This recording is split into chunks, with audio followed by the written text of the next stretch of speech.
Hello, listeners.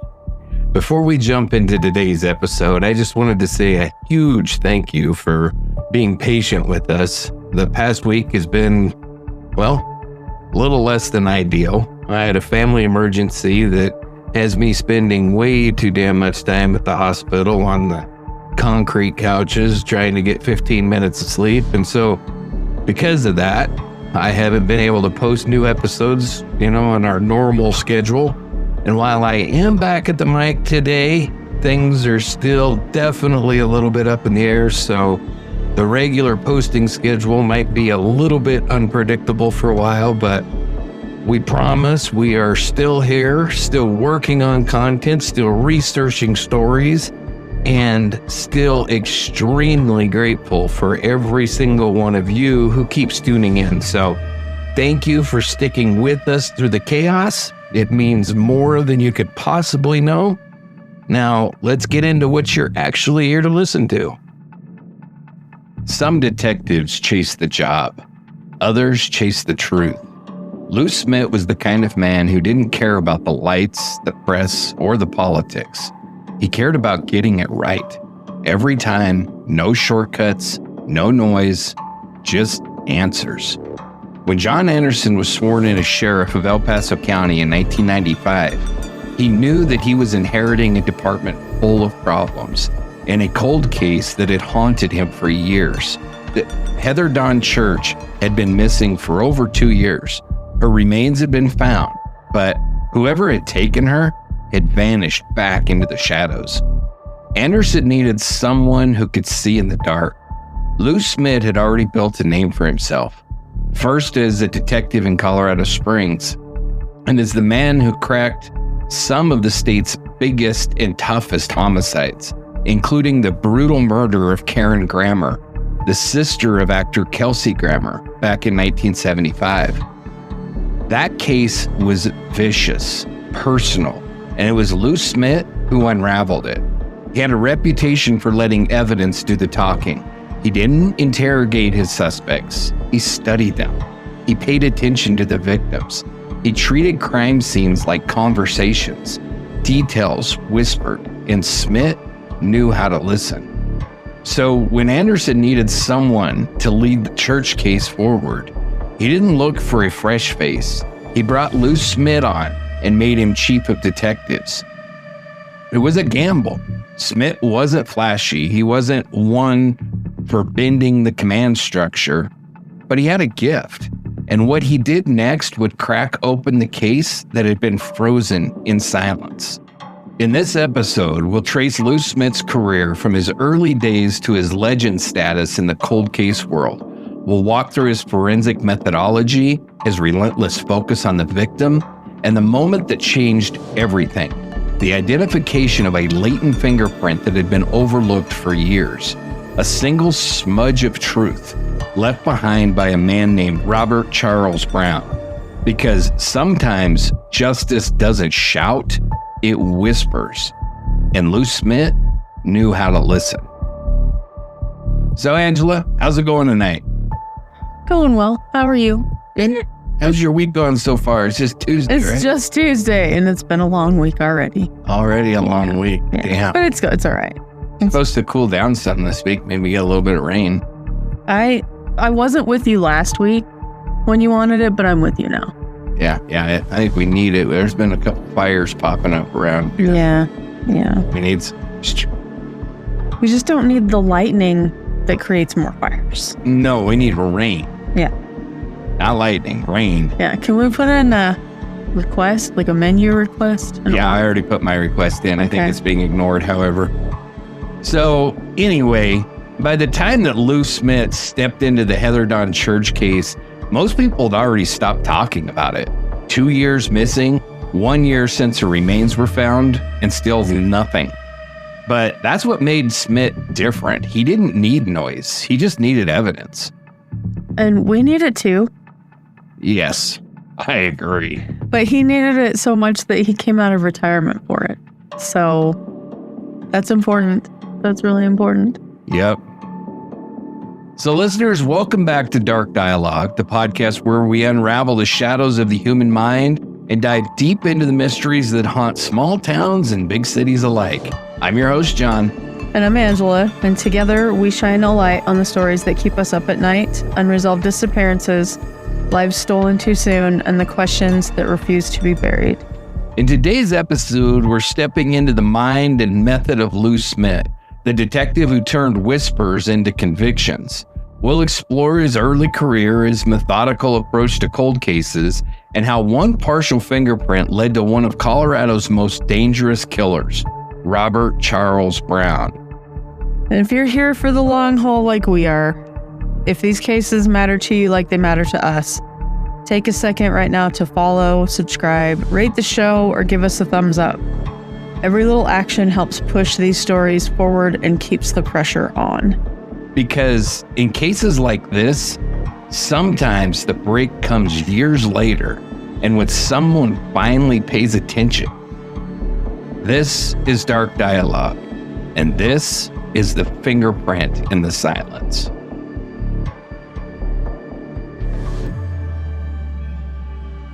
You know, we talked about Lou Smit a little bit last week, and we'll kind of go through his life and early career a little bit today, and then we jump into the whole investigation of the Heather Dawn Church case, or at least his investigation of it. So he was born in 1935, and he was raised in Colorado Springs. Oh. And he, like I said on the last episode, he was a very faithful Christian. And he married his grade school sweetheart. Oh, no. Barbara in 1958. So it's a tug at the heart. Grade school? Yeah, you hear a lot of high school sweethearts, but they were grade school sweethearts. Wow. So pretty much in love their entire life. No doubt. You know? That's kind of the definition of soulmate, isn't it? It kind of is. Yeah, I thought that was really freaking cool. That's pretty sweet. And so they had 4 children, Mark, Cindy, Lori, and Don. And through the 60s, they ran a couple of failed businesses, bottled gas and tree cutting in the early 1960s. Bottled gas? And so Lou prayed for guidance on what he was supposed to do within his life. And he saw that the police were hiring, and he took that as a divine answer and joined the Colorado Springs Police Department in 66.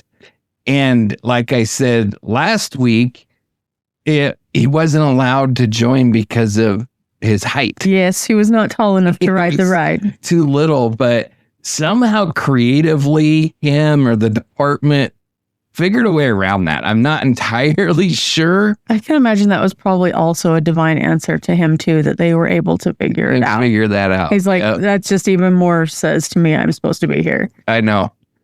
And, it's kind of funny because Lou Smit wasn't tall enough to be a cop. And now you got these cops that are like little bitty girls. Like, I see some of these cops that are just tiny little things. And so apparently they're pretty badass, most of them. Well, they probably kicked shit out of me. Why? Yeah. But yeah, it's interesting how much, it had changed. Yeah. So Lou, like pretty much all of them started as a patrol officer, and then he moved relatively quickly into being a homicide detective. And so his career progression at the Colorado Springs Police Department went from 66 to 95. So over 30 years investigating over 200 homicides. And with the Colorado Springs Police Department, he had over a 90% solve rate. He had over 200 convictions, and he never lost a case in court. Over 30 years, never lost a case in court. He sounds like Liam Neeson's character who has a special set of skills. Right. When it comes to investigating homicides, this dude had a special set of skills. No doubt about that. Like I said last time, he partnered with John Anderson. So they were partners kind of through the 70s and 80s. I think Anderson started in like 72 or something like that with the Colorado Springs Police Department. So, and Lou definitely kind of took him under his wing and everything. And then He advanced to detective, sergeant, and then captain, and developed forensic expertise. And obviously, that would be pretty significant. The changes in forensic investigation that you would see as a detective from 1966 until 1995. Yeah. Because there was a lot that happened during that time period, Huge gap. Yeah, I mean, you're talking if you go from 1930 something to 1966, there wasn't any huge changes forensically. There was some. True, yeah. But not tons. You had photography. Life shattering and whatnot. Yeah. You had, photography. So like back in the 30s is when they like drew the chalk lines around the body. And then I miss that kind of.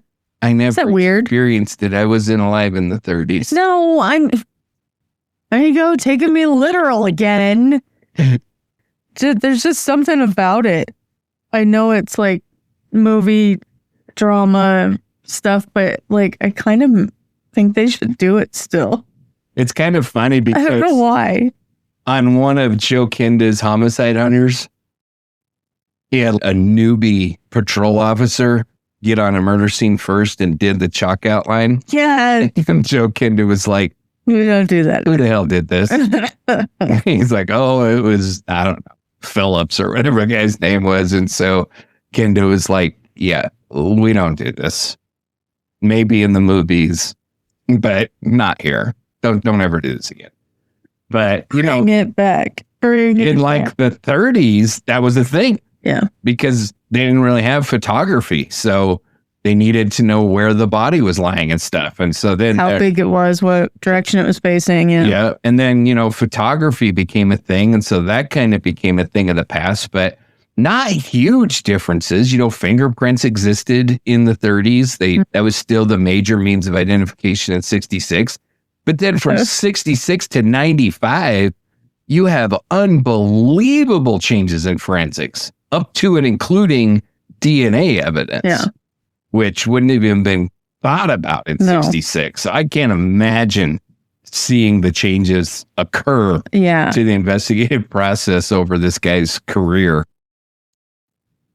So, like I said, Lou Smit was deeply religious, and his faith was integrated into his work. Like I said, he prayed before every crime scene for guidance. He thanked God. Every time he won a case in court, he thanked God for it. He prayed with suspects. He prayed with families. I mean, that was just who he was. He was, how do I say this without offending people? I don't know. I mean, you see a lot of Christians that talk a big game, and that's about as far as it ever goes. And then you got a guy like this who lives and breathes his faith every day. Yeah. It's commendable. It's commendable whether you're a Christian or whether you're not a Christian. Anybody that lives their faith the way that this guy did, and it's ingrained in everything they do, it's pretty freaking incredible. But his investigative methods and style he was very evidence driven. He was kind of the one that let the evidence tell him what happened, as opposed to coming up with an idea and trying to make the evidence fit it. He really tried to go in with a clear mind and no preconceived notions and look at what the evidence was telling him. And he emphasized forensics. He used it as much as possible. His diagrams in like the John Benet Ramsey case are incredible. John Anderson reprinted them in the book that he wrote, Lou and John Benet. And I mean, he was so detailed. And then, like I said, in the last episode, he made all those videotapes meticulously walking through every corner of the Ramsey house. I mean, he would just really thorough. Did you watch those all in one go, or did you break it up a little bit? I watched them all in one go. Wow. Yep. He re-examined overlooked details. He created timelines, cross-references. Like I said, he did that spreadsheet for the John Benet case with like over 1,000 freaking names on it. He did all those drawings, and that's how he handled every crime scene. Goodness sake. He used the media. He pursued tips aggressively, and he never assumed guilt without proof. He challenged biases, and he maintained his fitness. He played golf, racquetball, he worked long hours, and his philosophy was do the best for the victims and their families. And that's really how he approached his entire career. And I think that goes a long way into why he had such a high solve rate, over the course of time at the Colorado Springs. I mean, obviously, I told you that he left El Paso County Sheriff's with over 100%. But that was just like a year or just a little over a year that he was there. But over his entire career with the Colorado Springs Police Department, it was over 90%. So Still. That is amazing. Yeah. And then he worked, like I said in the opening, on the Karen Grammer murder case, which, are you familiar with at all? I had forgotten all about, I didn't know her name, but I'd forgotten all about there was something to do with Kelsey Grammer until you said that. And I don't know if you saw the light bulb go off, but I was like, oh yeah, that existed. Yeah. So for those of you that don't know who Kelsey Grammer is, first of all, crawl out from under the rock you've been living in, because Frasier. Yeah, he was pretty big. I mean, for the younger crowd, I guess I could understand if they don't know who he is, because I haven't seen him in anything for years. It's been a long time. It's been a long time, but he really got his big break in Cheers, in the show Cheers, and then from that led to the spinoff, which was Frasier. And he's been in several movies and stuff throughout the years, but he was a pretty big actor in the late 80s, early 90s. And I have to know now. And so his sister, Karen, was 18 years old and was raped and murdered in Colorado Springs. She was abducted right after her shift where she worked at a Red Lobster, and was found raped and stabbed multiple times. And it turns out that it was by a gang, which included Freddie Glenn and Michael Corbett, along with the others. They dumped the body, and Smit led the investigation, gathered the evidence, secured the confessions, got the convictions. Glenn was then sentenced to death, which was later commuted to life. And then the others were sentenced accordingly. And obviously the case gained major attention because of Kelsey Grammer's fame, and it showcased Smit's thoroughness and his empathy for the family. Would you look up over there? I figured out the reason why you haven't seen him in a while. Why? It's been what appears to be a lot of Hallmark Christmas movies.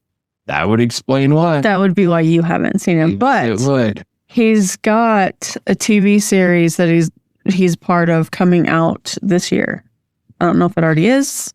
Really? Yeah. But yeah, a lot of Christmas movies. I don't know that they're Hallmark, but it feels very Hallmarkian is what I'm going to go with. Gotcha. Yeah, that would explain it. I have seen him in some of those types of movies for sure. Yeah. But, that Karen Grammer case was huge. Obviously, it was before I was around, but it was huge in Colorado Springs. And then it's also kind of interesting because Chris Christopherson plays Lou Smit. Oh, wow. In one of the movies about John Bonet. I can't remember the name of the movie, but... An actual movie, not a docu, just an actual movie. Okay. Yeah. And Chris Christopherson played Lou Smit. So John Anderson talks about that in his book because he got to meet Chris Christopherson, who was like one of his heroes. And then that's pretty cool. Lou Smit invited him and Chris Christopherson over to his house for dinner. So they all went over there for dinner and stuff. So pretty freaking cool, really. And Chris Christopherson wanted to spend as much time with Lou Smit as possible so that he could get his mannerisms and stuff like that down. So, and I like it when actors do that. I do too. And Chris Christopherson was a hell of an actor and an even better songwriter. I never cared all that much for his music, but man, that guy wrote some huge hits. A lot of people. That's kind of Lou's background. I mean, he really had a stellar career leading up to John Anderson asking him to join the El Paso County Sheriff's Office. And, I said last week that they were really close friends and they really liked each other and all that kind of stuff. But I don't think that had anything to do with John Anderson bringing him on board to be the chief of detectives. I think it was his skill level. And by that time, he was already legendary all across Colorado as like an unbelievable homicide investigator. So, and, obviously with him being asked to join the John Benet Ramsey investigation, that speaks volumes to how highly respected he was in the state, how well known he was in the state by that period of time. He joined and went right to work on the Heather Dawn Church case, which is something that him and Anderson had already kind of talked about, that, this was John Anderson's priority.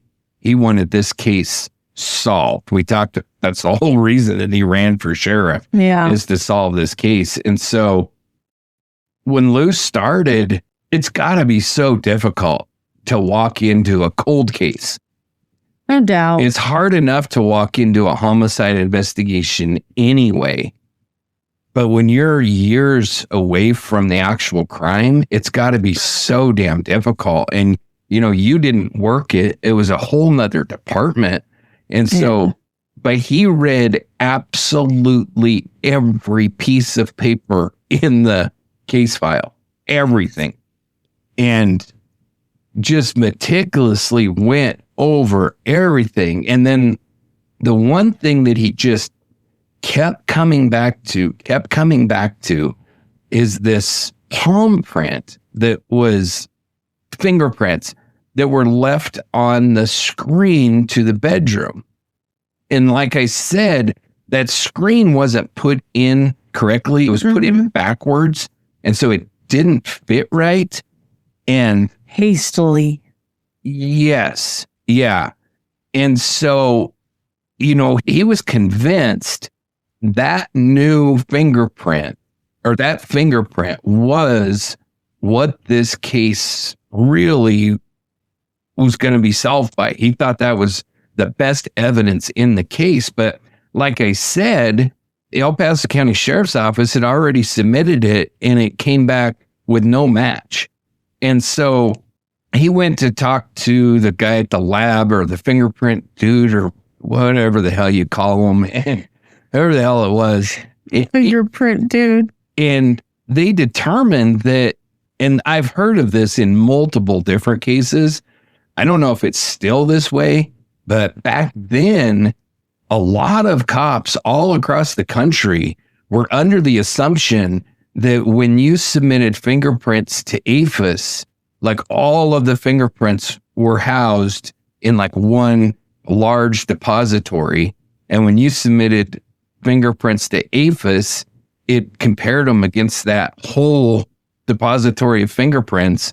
And so if it didn't match, then that meant that person had never been fingerprinted before.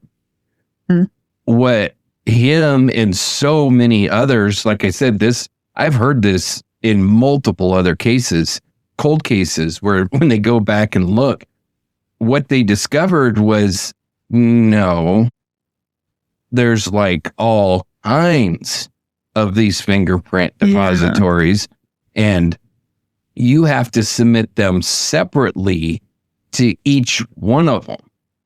So Lou Smit started digging in and trying to discover how many there were, and he identified 92 systems that this fingerprint had not been submitted to.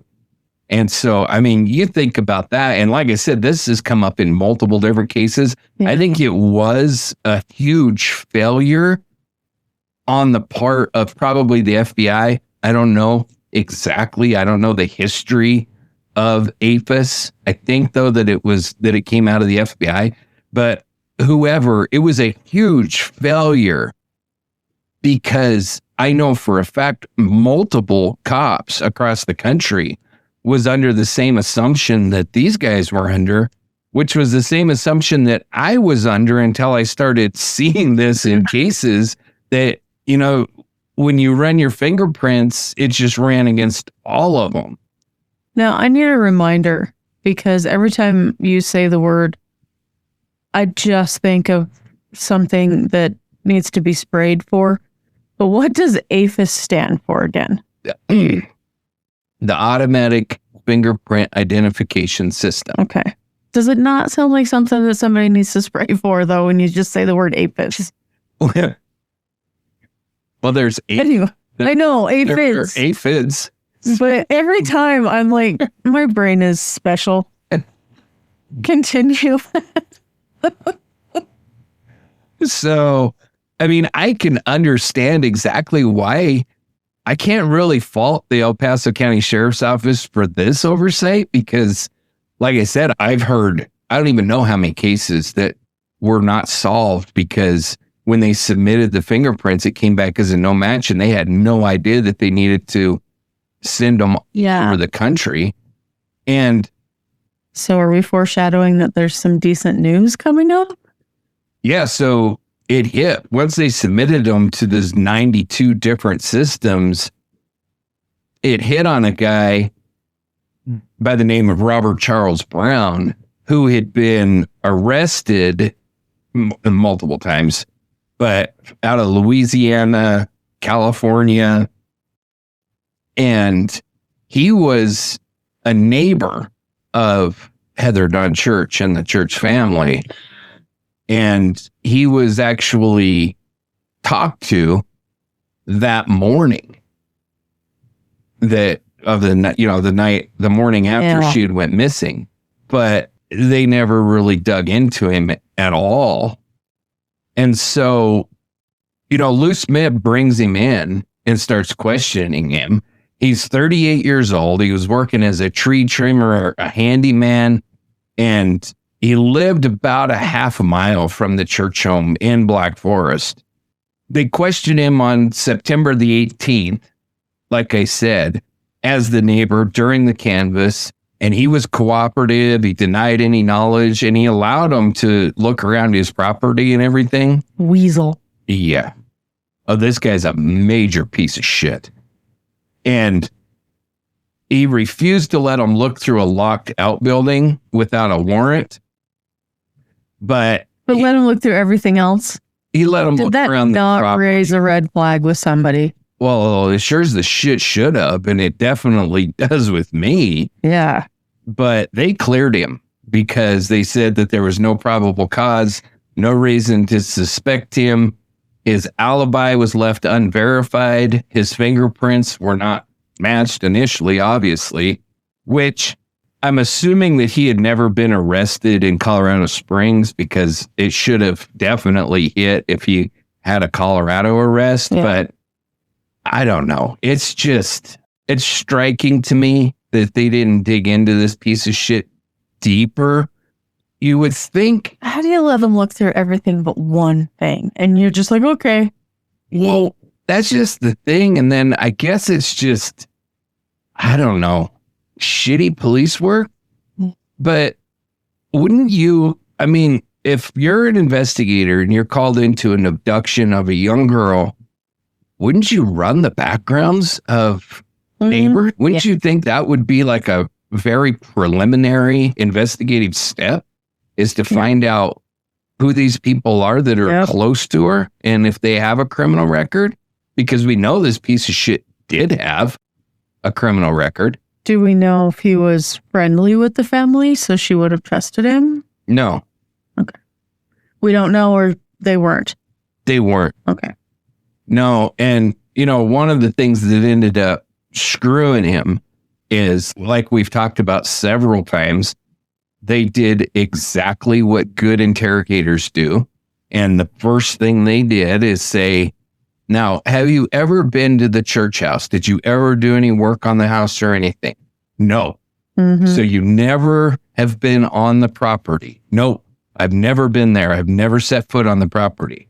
Then why are your fingerprints there? So they locked him into his story. Yeah. And then they sprung the trap. And what the hell was he going to say? Yeah. And it, Oh, he's backpedaling.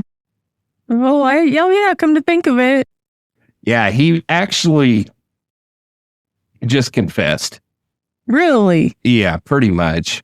I mean, He made it that easy, huh? pretty much. Wow. So once they matched the fingerprint to this piece of shit, they went to Louisiana, where he was from, and talked to people down there, one of whom was an ex-wife of his, who just described an absolute freaking animal, that everything was just wonderful and peachy. They dated. He was like the nicest guy in the world. Everything was great. They got married, and he turned into a total piece of shit. And she said that she spent the majority of the marriage just bruised and beaten from head to toe. And then, there was multiple, I think, ex-wives that they interviewed that all pretty much said the same thing. The dude was an absolute pile of shit. He was suspected in like a rape in Louisiana, but he was never prosecuted for it. But he was interrogated by Lou Smit and John Anderson, and he ended up admitting that he killed Heather. And according to him, that it was a burglary, and that he surprised Heather, and that he admitted to hitting her once in the head and grabbing her neck to silence her, and that's where she was killed, is in the home. He denied any sexual assault, said that he removed the body through the patio door and drove her out to Rampart Range Road, which, like we said, was about 30 to 40 miles away, and dumped her body out there. So, he claimed that it was opportunistic, that he panicked. He showed absolutely no freaking remorse whatsoever. But I have a hard time believing that bullshit. And I don't think that they bought into that bullshit either. I think he would have had to have known that they were home. Yeah. I mean, maybe not, but the lights were on all night. They were watching freaking Home Alone earlier in the night. Like, I think he broke in there specifically because Heather was home alone. He knew that. Yeah. Was the baby brother, but it's not going to do much good. No, it's not going to do much good at all. And he had to have known, I think, that Sage was in there, that Sage was in the crib. And I don't know. We've said it a million different times, the sane cannot understand the insane.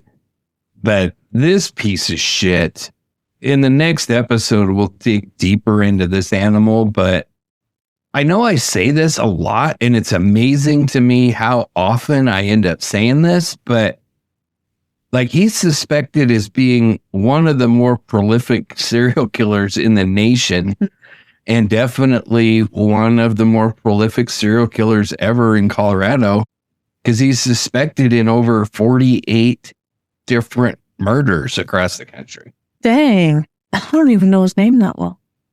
Most people have probably never even heard of it. Yeah. Weird. The one thing that really came from the episode that we did on Rocky Mountain Reckoning on serial killers is the realization that unless they're convicted, they're not famous. Yeah. Like Larry Dwayne Hall, that piece of shit. He's suspected in over 50 murders, but nobody knows that name. Russell Royal Long. That's another one. Hell, Delwayne Eaton.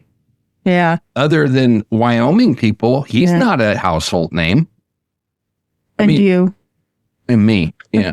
He's your white whale. But Clark Perry Baldwin, Robert Ben Rhodes, the vast majority of the serial killers that we talked about during that episode are absolutely unknown. Yeah. Ted Bundy, we talked about him. He's a big one. Yeah. The Gallegos, they're pretty famous. There's been several books written about them and stuff. Israel Keys. Yeah. It makes my skin crawl to even hear her say his name. Yep. Akala. That's another one. The whole dating game connection and everything there. That made him pretty famous. But outside of them, the vast majority, nobody's ever even heard of. Yeah. You know, Gary Ridgway, he's a big name. Keith Jesperson, I think most people know that name. But Larry Dwayne Hall, nobody knows that. Robert Charles Browne, this piece of shit. Yeah. Nobody knows that name. And so I think that it really just comes down to, first of all, I think it comes down to the news cycle and how busy of a news day it is, or how busy of a news week it is when these cases come to light. And then... Was it an election year? Right. Because that's all you're going to see. And then, you know, how... what am I trying to say? Like how spectacular the crime is. Like, it was funny because I was in a conversation earlier today and I mentioned a new Ed Gein documentary. Yeah, Charlie Hunnam's playing him. That I just watched. I don't know. It's a documentary. Okay. The limited series Monster. I haven't heard nothing about that. That's about Ed Gein? Well, it's a series. So the one that was just Jeffrey Dahmer, and then can't remember who the second one was, but now they're doing Ed Gein and Charlie Hunnam's playing him. So it's like it's the Monster is the name of the series, but each season is a different monster. But it's like a theatrical thing. Yeah, I watch that. But I don't care for it. It's a docu-series kind of. So it's not. I'm sure they take some liberties, but they don't take a whole lot. I'm not trying to talk you into watching it. I'm just saying I'm gonna watch it, but I'm gonna struggle with Charlie being a killer. I don't know who Charlie is, so you don't watch Sons of Anarchy? Oh yeah, I do. He's Jax. Oh, okay. Yeah. All right. Yeah. He's Jax. Jax is a killer in a different sense. That's what I was just gonna say. What do you mean he can't stand him being a killer? No, I've seen him and he's a freaking killer. In a different sense. He plays Ed Gein? Yeah. Ed Gein was like a little dorky freaking nothing of a guy. Yep, he's going to play Ed Gein. That should be interesting. That's what I'm thinking. Anyway, I was talking about this. Anyway, we just turned to Siskel and Ebert for a minute. This new documentary that I just watched on Ed Gein, and it's, oh boy, it shows the crime scene photos. Boy. Yeah. Wow. And especially the one of Mrs. Warden, which I don't know if you're familiar with the story, but she was the one that was hung up like a deer and gutted and beheaded. And they showed it? Yeah. Wow. So I heard the movies that we're going to watch, the West Memphis, they show in the beginning. They do. Yeah. So. But not. People do it. I mean, that's pretty rough to see three little dead boys. To see a woman's body that is literally gutted like a deer and beheaded, I was very surprised they showed that. Yeah, that's a lot. And then was there a trigger warning at least? Nothing, no. I mean, I think at the beginning of there was like, but there wasn't like you're about to see some shit that nobody wants to see. But you can't unsee, yeah. So I am issuing a trigger warning because it really doesn't bother me. I've seen shit on the ambulance and the fire department that nobody should have to see. So I've always been able to compartmentalize pretty well, but a lot of people can't. And so I'm telling everybody, it's a fascinating documentary, and Harold Schechter is in it. And are you familiar with Harold Schechter? No, but if you're going to warn people, you should probably have timestamps so they can fast forward through it. I don't know how many times they show it. Oh, really? The whole damn thing. All right, never mind. But Harold Schechter is a true crime author that has written, he wrote the book on Belle Gunness. He wrote the book on Ed Gein. He wrote the book on Alfred Packer. He's a phenomenal freaking researcher and pretty much wrote the definitive biography of Ed Gein. It's the best book I've ever read on Ed Gein. So Harold Schechter really knows his shit. So he's in there. But where I was going with that is I mentioned it, and the people I was talking to was like, who? And I'm like, Ed Gein? And they're like, I don't know who that is. And I was like, oh shit. Like, wow. I guess his name isn't popular. I thought it was outside the true crime world, but I was like, and it was that human skin belts and such. Belts. Well, he made belts out of nipples. I know, but he made lampshades out of human skin. He covered his chairs in human skin. He had a box full of vulvas that he had painted.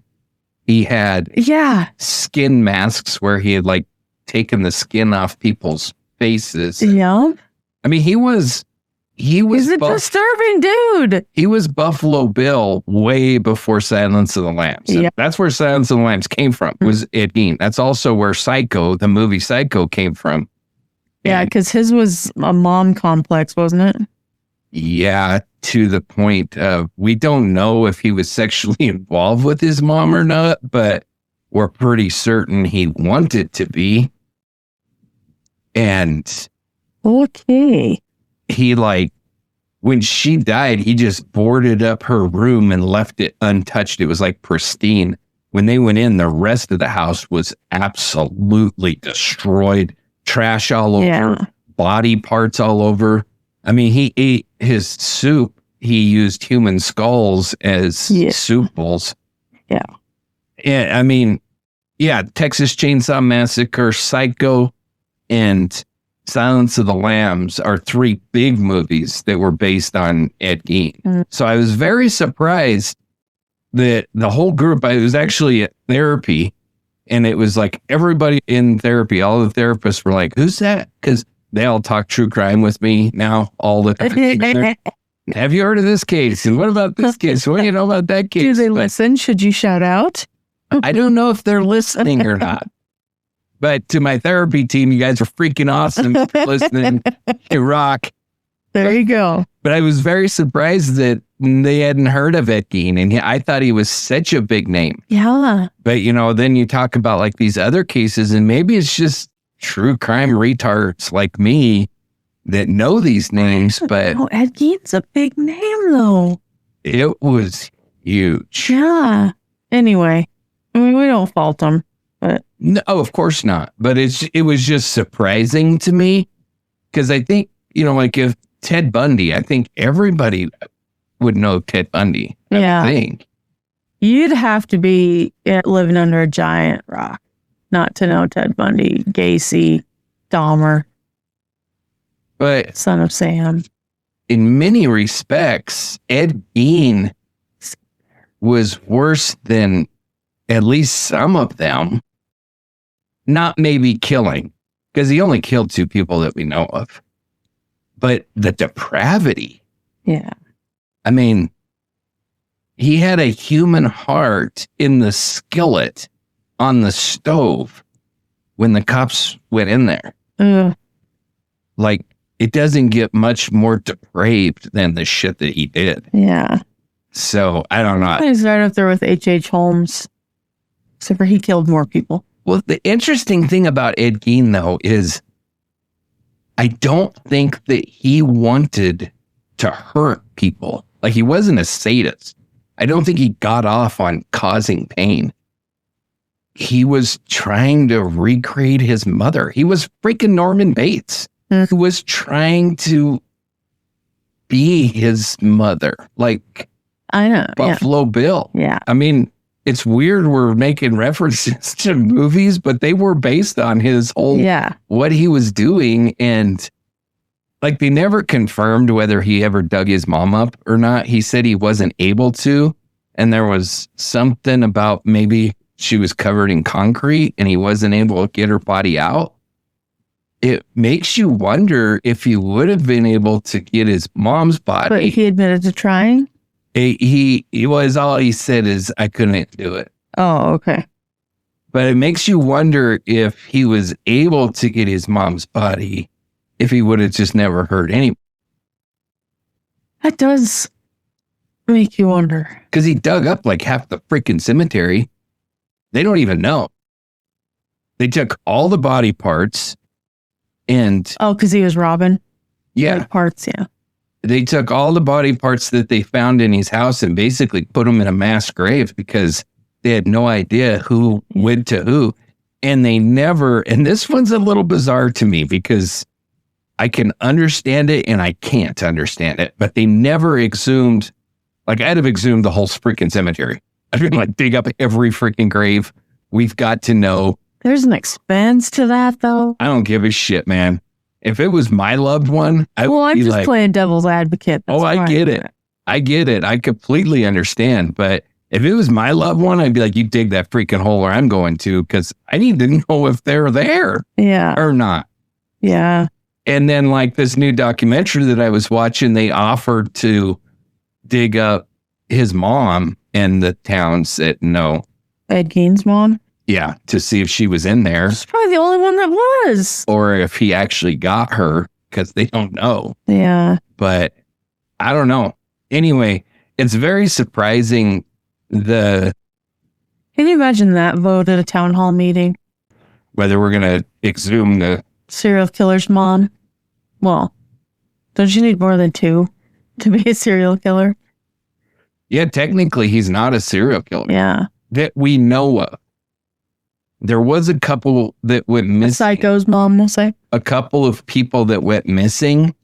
One was like a 14-year-old girl that wasn't too far from Plainville where he lived.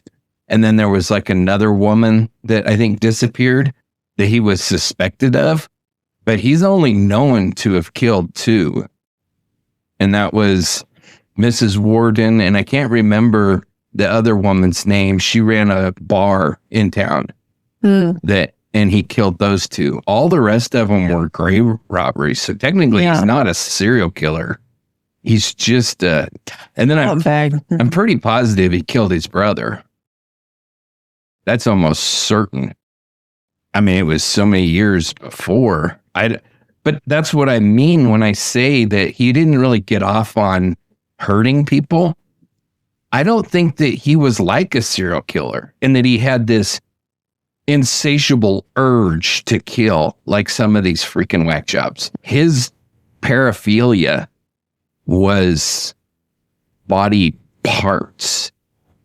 And I think that the only reason that he ended up killing was because he'd used up all the fresh bodies in the cemetery. Yeah. He needed a fresher one. Otherwise, I don't think he ever would have killed. It's a bizarre case, but it surprised me that they didn't know that. And apparently, outside of like the true crime community, a lot of these big names are just not known. But can't decide if that's good or bad. I know.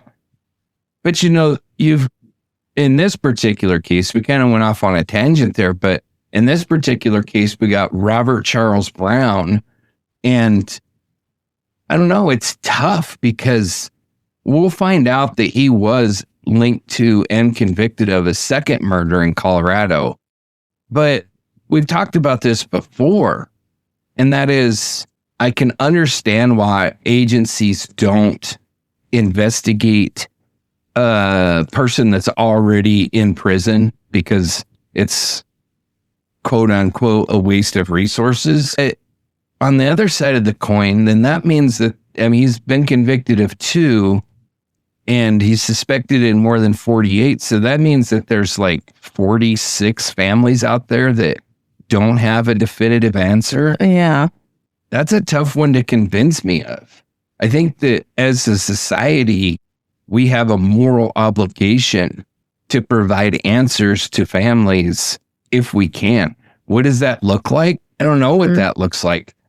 Does that look like every state having a dedicated department that does nothing but work cases like that?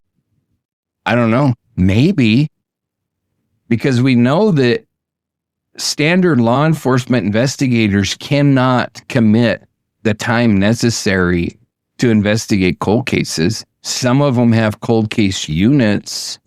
Others don't have any cold case units, but cold case units are something that has come up, but they're working only that particular case. And so I don't know. should there be somebody, some organization that is investigating other cases that are potentially linked to one particular perpetrator? Kind of think there should be. What that looks like, how that all plays out, I don't really know. But when we're talking about like Rodney Akala, who has a collection of over 1,000 photographs of women who may or may not be dead, think that somebody needs to be diligently working that, trying to identify every one of those people. And the list is long as freaking could be, you know.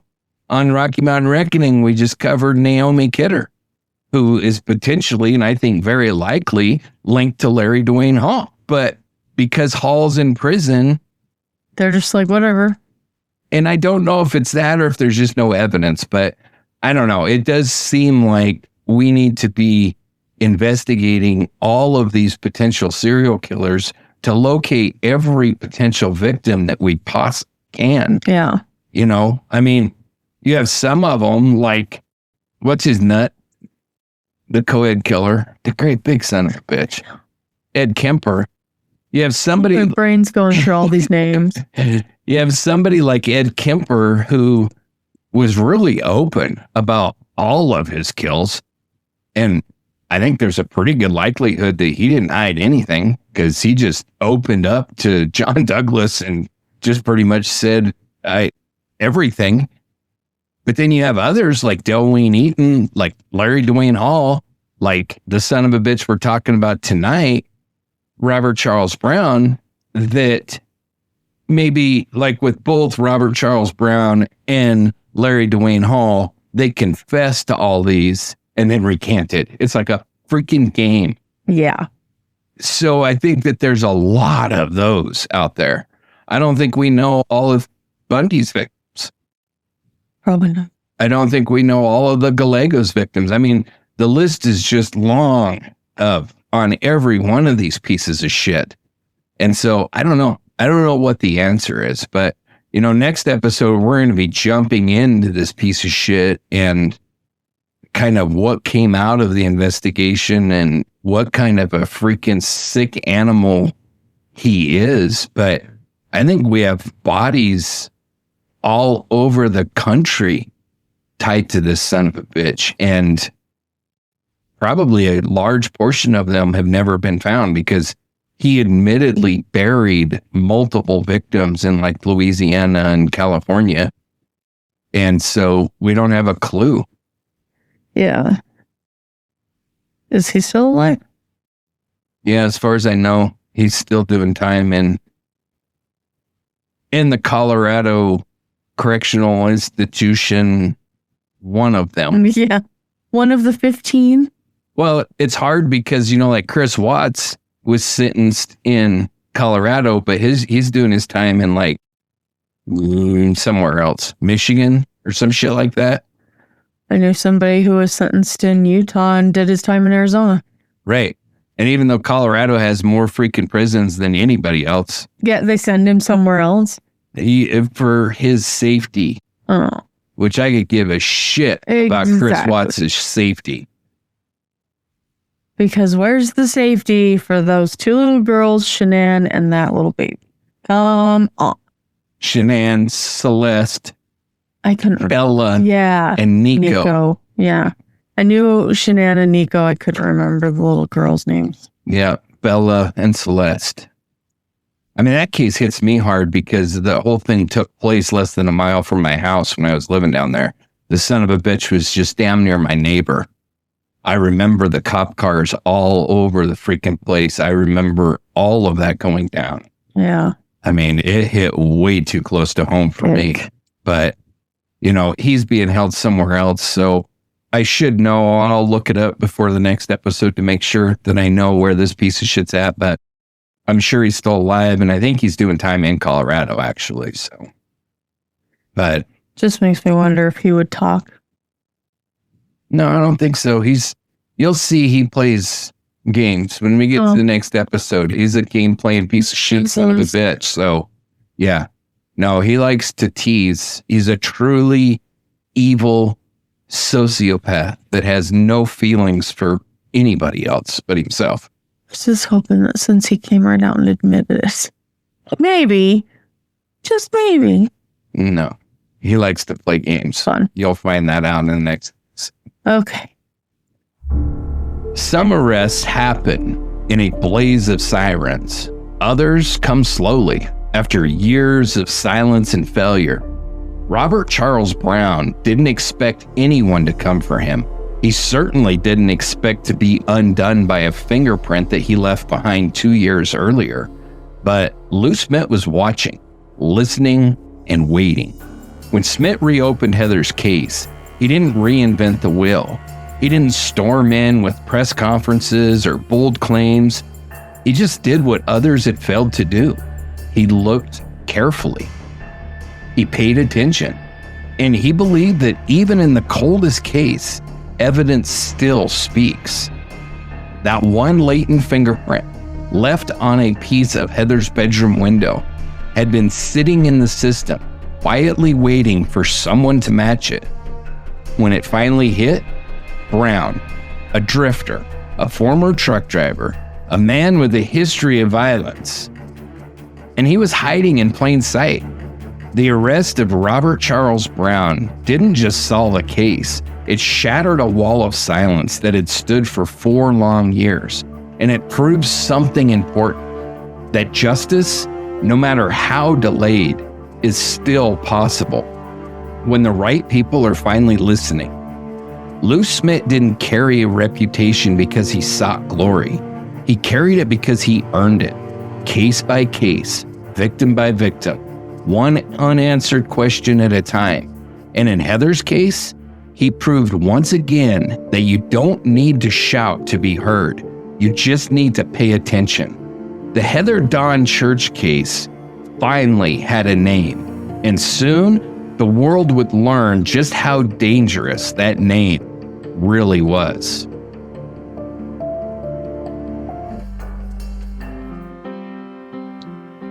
There's a moment in every case when the unknown becomes known, when a name, just a name, changes everything. Robert Charles Browne, that's the name Heather Dawn Church's family was finally given. The man who took her, who silenced her, who discarded her in a ravine and counted on the world forgetting. But Heather wasn't forgotten. And when that fingerprint matched, when the arrest was made, it wasn't just about law enforcement closing a file. It was about restoring something that had been stolen. Truth. It didn't erase the grief. It didn't bring Heather back, but it gave her family something solid, something that they could speak out loud. Because knowing who did it means you can finally stop blaming the wrong people, stop questioning yourself, stop living in limbo. But let's be clear, this isn't a triumph, it's a reckoning. Because to know who took Heather means having to sit with the reality of what she endured, what he took from her, what she never got to become. She never got to finish high school. She never got to see her brothers grow up, never got to become the woman that she was meant to be. But in solving her case, Heather gave something back to the world. She showed us what justice can look like, even when it arrives years too late. And she reminded us that victims are not statistics. They are stories. They are lives. They are daughters, sisters, classmates, artists, and dreamers. Heather's name will never belong to Robert Charles Browne. It belongs to her family, to the people who never stopped fighting for her, and to the justice that finally said, "We see you." This is for Heather, for the silence that ended, and for the voice that still echoes.